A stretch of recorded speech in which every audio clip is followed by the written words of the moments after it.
The king's impossible riddle. The king's palace was silent, except for the soft sound of the young man's footsteps.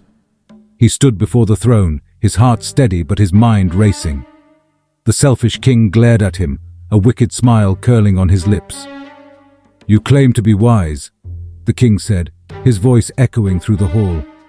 "If you can answer my riddle, I will set the people free.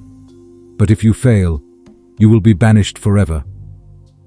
The young man bowed his head slightly, his calm eyes meeting the king's. "Ask your riddle, your majesty," he said, his voice steady. The king leaned forward, his voice dripping with mockery. "Tell me, wise one, what is the one thing that belongs to you but is used by everyone else?" The crowd gasped. It was a riddle no one had solved before. The story begins. Once upon a time, in a small village surrounded by lush forests and rolling hills, there lived a young man named Kofi. Kofi was known far and wide for his wisdom. Even as a child, he had a knack for solving problems and giving advice that seemed beyond his years. In this land, there was a king who ruled from a grand palace atop a hill. But the king was selfish and cared little for his people.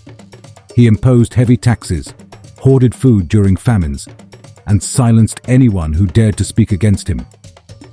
One day, the villagers gathered under the old baobab tree, their faces filled with worry. The king had announced a new decree. Anyone who could not pay his taxes would lose their land.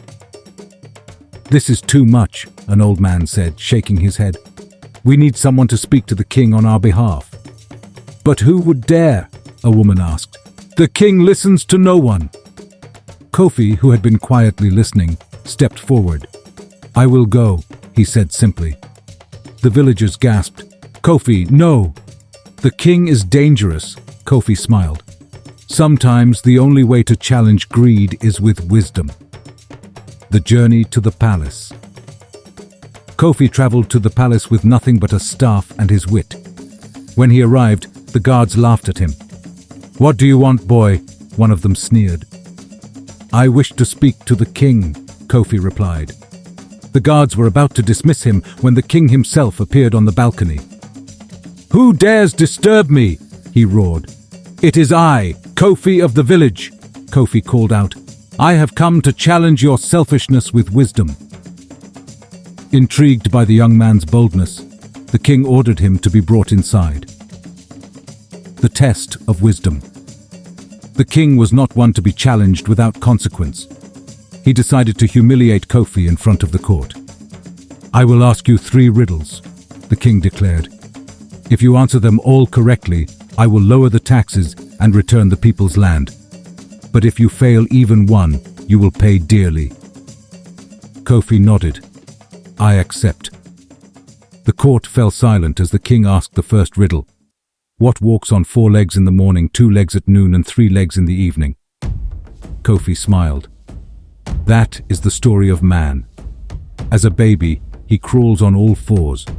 As an adult, he walks on 2 legs. In old age, he uses a cane, making it 3 inches. The king's face darkened.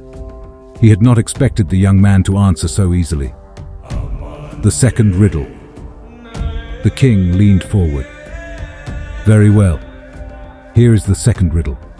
What has cities but no houses, forests but no trees, and rivers but no water?" Kofi closed his eyes for a moment, then answered, "A map, your majesty." The court erupted in murmurs.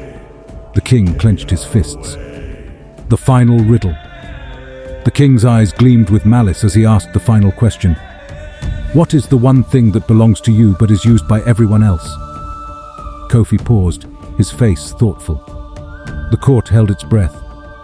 After a moment he smiled and said, "My name. It belongs to me, but everyone uses it to call or speak about me." The court erupted in cheers, but the king was furious. The king's fury. "You may have solved my riddles," the king said through gritted teeth, "but I am the king. I do not have to honor my word." The court fell silent. The villagers who had followed Kofi to the palace whispered among themselves. Kofi stepped forward. "Your Majesty, wisdom is not just about solving riddles. It is about knowing when to do what is right. He turned to the crowd. A king who breaks his word loses the respect of his people, and without respect, a king has no power. The people murmured in agreement. The king, realizing he was losing control, reluctantly agreed to lower the taxes and return the land. The villagers triumphed.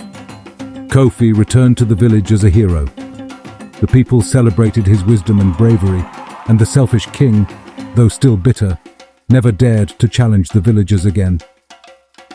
From that day on, the story of Kofi and the selfish king was told around fires and under the stars, reminding everyone that even the mightiest can be humbled by wisdom.